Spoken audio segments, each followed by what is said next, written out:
Assalamualaikum warahmatullahi wabarakatuh. Selamat pagi teman-teman semua. Kami dari kelompok 2 Pendidikan Inklusi akan mempresentasikan hasil diskusi kami tentang model-model pembelajaran inklusi. Izin memperkenalkan diri, saya Maira Puspitani, NIM 1904029. Selanjutnya ada teman saya. Izin memperkenalkan diri, nama saya Asri Yulianti, NIM 1908798. Izin memperkenalkan diri, nama saya Destina Junia Rudiat, NIM 1904933. Dan saya Fatika Hilma Akila dengan NIM 1904495. Dan saya Syakura Salma, NIM 1904332. Silakan menyaksikan. Nah, karena kita sudah memperkenalkan diri, selanjutnya selamat menyaksikan video kami. Please keep on watching. Assalamualaikum warahmatullahi wabarakatuh. Nama saya Syakura Salma. Di sini saya akan kembali mengulas apa sih pendidikan inklusi itu. Pendidikan inklusi merupakan konsep pendidikan yang merepresentasikan seluruh aspek yang berkaitan dengan keterbukaan dalam menerima anak berkebutuhan khusus untuk memperoleh hak dasar sebagai warga negara. Program ini sudah diterapkan dan berorientasi terhadap pelayanan kepada anak, sehingga kebutuhan setiap anak akan terpenuhi. Dan program pendidikan inklusi ini juga tidak hanya diterapkan kepada anak berkebutuhan khusus, tetapi kepada semua anak, karena pada dasarnya setiap anak memiliki karakteristik, keunikan, dan keberagaman secara alamiah yang sudah ada pada diri anak. Karakteristik setiap anak ini yang harus difasilitasi oleh pemerintah kepada semua jenjang pendidikan pada umumnya dan pendidikan anak usia dini pada khususnya. Di sini saya akan membahas model inklusi penuh atau bisa disebut dengan full inclusion. Nah, model ini itu menyertakan peserta didik berkebutuhan khusus untuk menerima pembelajaran individual dalam kelas reguler. Model ini juga mengandaikan anak berkebutuhan khusus sebagai peserta didik yang lebih banyak dari peserta didik yang normal seperti yang lainnya. Serta anak berkebutuhan khusus dapat pindah dari satu bentuk layanan ke bentuk layanan yang lain, yaitu sebagai berikut.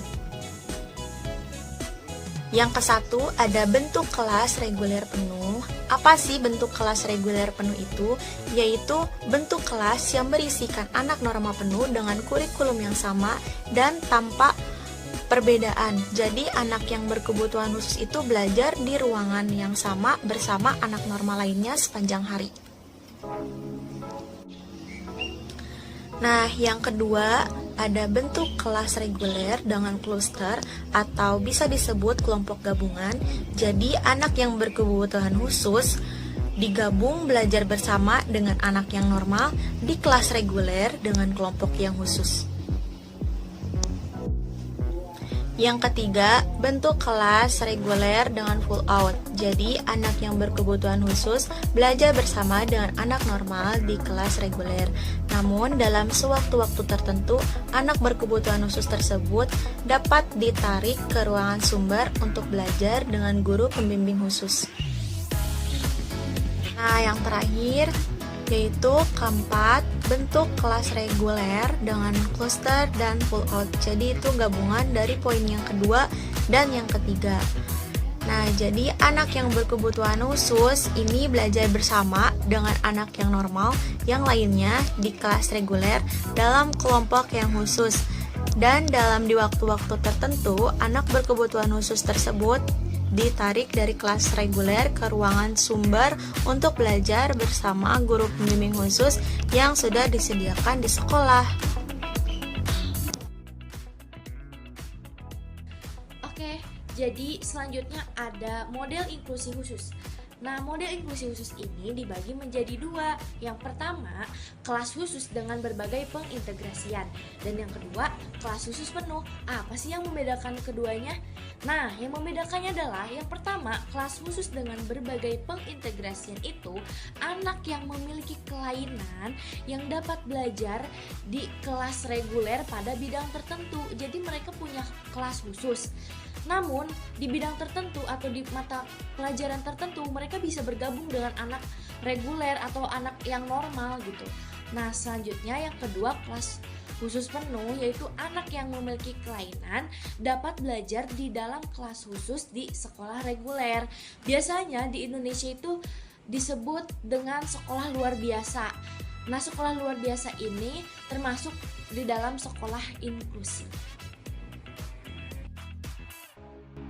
Saya akan menjelaskan sedikit tentang manfaat pendidikan inklusif.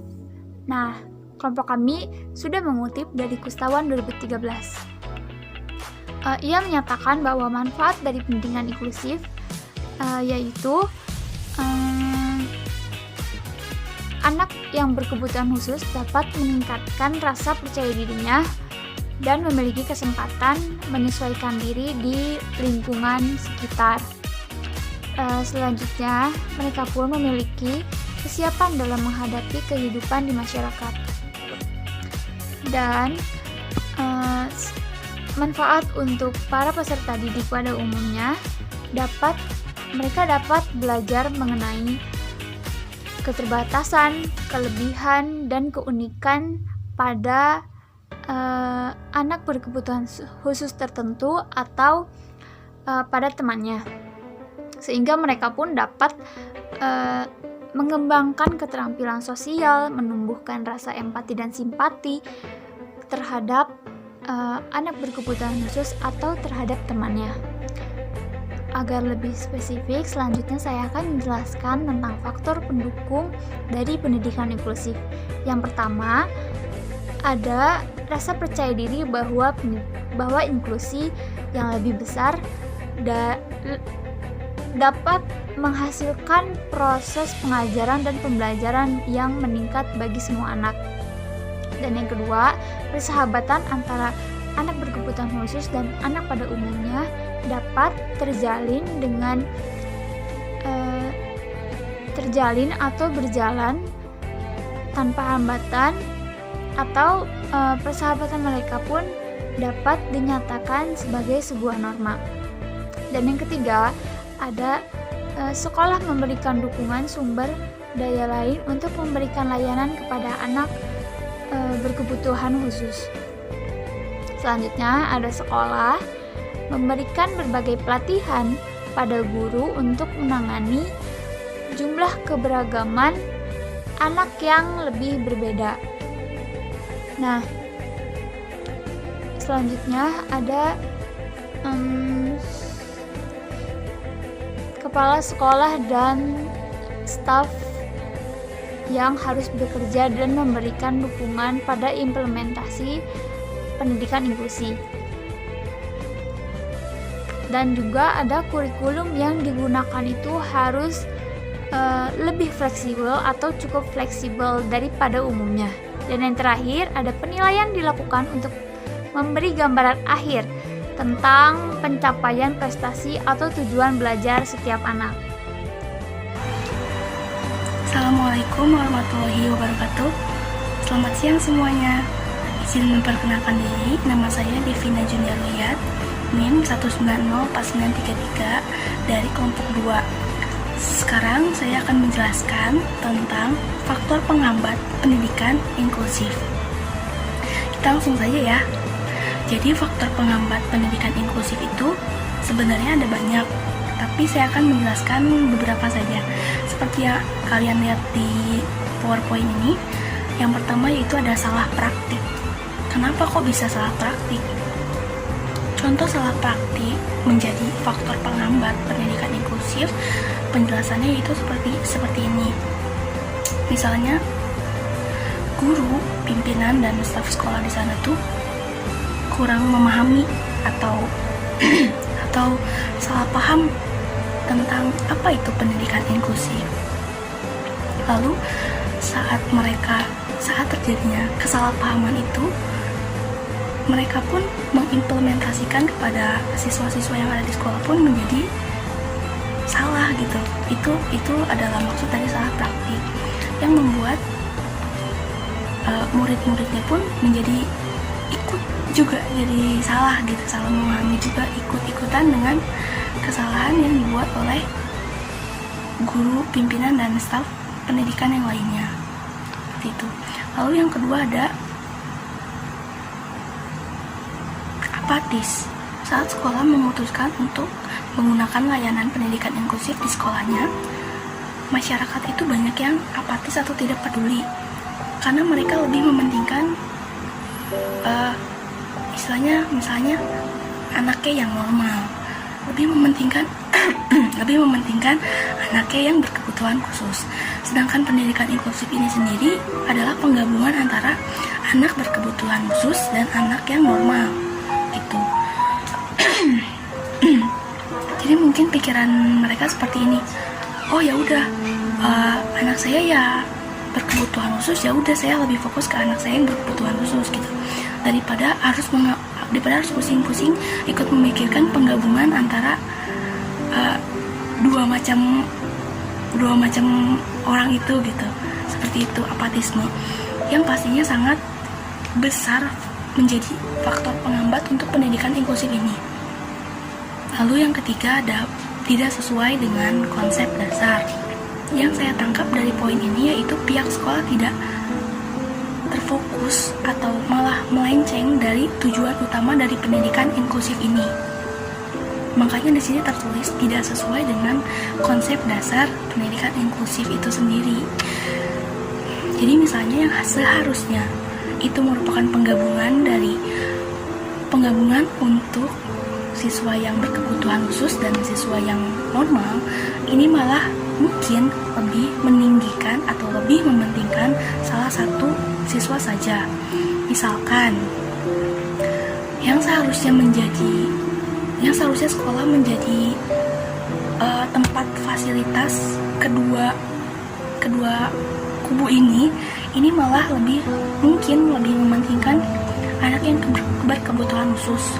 Misalnya fasilitasnya ternyata lebih banyak untuk anak-anak yang berkebutuhan khusus daripada anak yang normal, atau malah sebaliknya, malah sekolahnya tuh lebih banyak fasilitasnya untuk anak-anak yang normal ataupun guru-guru yang pada dasarnya mengajar normal gitu daripada guru-guru khusus. Itu yang dimaksud dengan tidak sesuai dengan konsep dasar. Terakhir ada diskriminasi. Menurut saya diskriminasi itu menjadi salah satu faktor penghambat pendidikan inklusif yang paling besar. Oke, karena seperti poin yang nomor ketiga tadi, tidak sesuai dengan konsep dasar, itu bisa menjerumus ke diskriminasi sendiri gitu. Seperti yang tadi saya contohkan, mungkin ada sekolah berlandaskan pendidikan inklusif tapi lebih condong ke salah satu, misalnya lebih condong ke yang berkebutuhan khusus fasilitasnya, atau lebih condong ke yang normal gitu. Lalu diskriminasi ini sendiri bisa terjadi antara siswa dengan siswa gitu. Jadi misalnya siswa-siswa yang normal itu seperti mengejek-ngejek yang berkebutuhan khusus gitu. Terus yang anak-anak yang berkebutuhan khusus menjadi minder, atau misalnya cerita nih dia ke orang tuanya. Nah, orang tuanya itu jadi tidak percaya lagi gitu dengan adanya layanan ini di sekolah. Makanya diskriminasi ini menjadi faktor penghambat yang kuat sih menurut saya. Lalu bukan hanya di antara siswa saja, mungkin bisa terjadi di staf pendidikan atau staf sekolah yang lain. Seperti itu. Ya, sekian penjelasan dari saya. Bila ada yang ingin ditanyakan, boleh bertanya ya. Udah selesai videonya. Udah nontonnya, udah. Udah.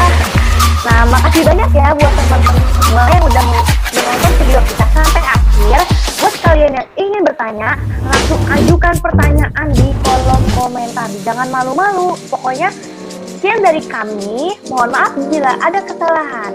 Wabillahi taufiq wal hidayah. Wassalamualaikum warahmatullahi wabarakatuh. Bye-bye. Bye-bye.